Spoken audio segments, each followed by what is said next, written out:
Hey everyone, Tankenstein here. In this video I'll be going over the M6A2E1 Premium, that's right, Premium tank for War Thunder. This is going to be a Season 3 Battle Pass tank that you can earn, likely will be the top vehicle that you can earn. It is sitting at Tier 4, whereas the Centurion 5/1 was a Tier 5 vehicle with Season 2.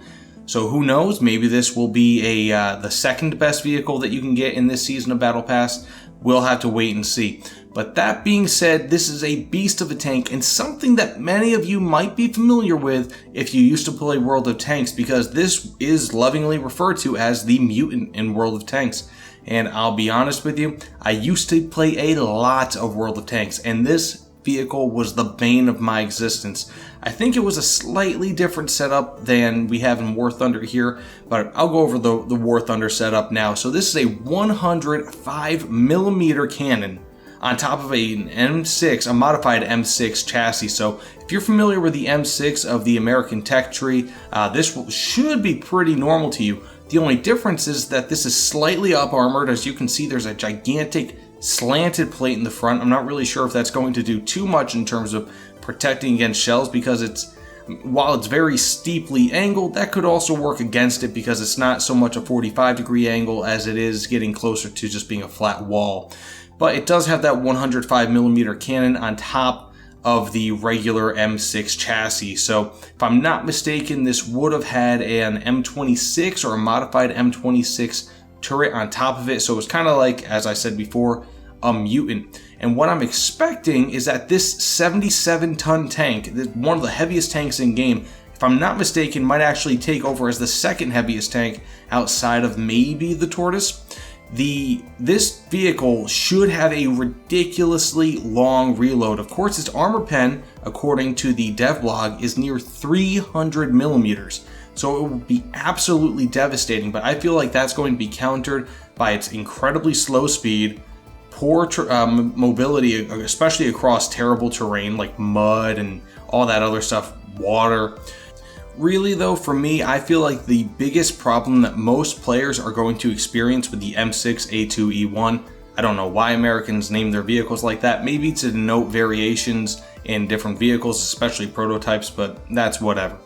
But I feel like most people are going to be hampered by this thing by the incredibly long reload speed. I'm expecting it to be like near IS-2 levels. Now, correct me if I'm wrong, but based on the size of this tank and knowing how War Thunder kind of sets up large caliber vehicles, the larger caliber that you are and the lower BR that you are, the higher reload typically it is. And I feel like we're going to see that correlation in full swing here. I wouldn't be surprised if it was a 6.7 BR tank, probably a little bit slower than the regular M6, certainly substantially lower acceleration than the regular M6, but it will also be up armored a little bit and will have that ridiculously nasty armor pen. This will have, about 2 times the armor pen with a much larger shell than the M6 that you can normally use. So it will be a devastating tank if you can line yourself up for a shot, but it's also huge and unwieldy. So there's a lot going for this, but also not a lot going for it at the same time. It will definitely be a very unique tank,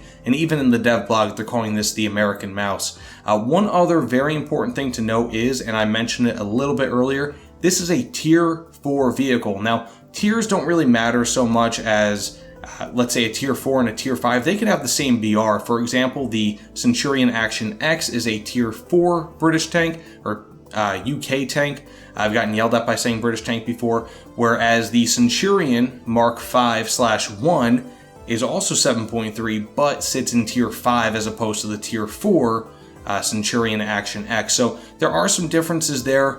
It's tough to say what BR this will be. I can imagine it will likely be around 6.7, give or take, maybe 6.3, maybe 7.0.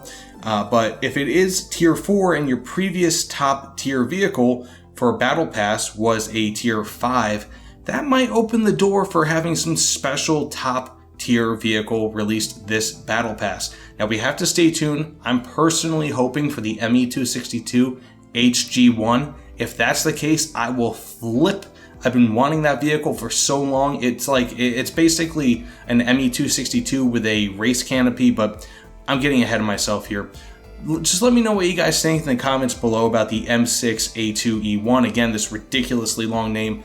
I want to hear your opinion. I'm really excited about this tank. I never got the chance to play it in World of Tanks, even though I used to play that for years. And I feel like it will be much, much better implemented in War Thunder. I'm really stoked about that 105mm cannon. So again, let me know in the comments below. Please subscribe to my channel if you want more news, if you want reviews. I got reviews out the whim wham, whatever you want to say. Just please, please, please, I will love you forever.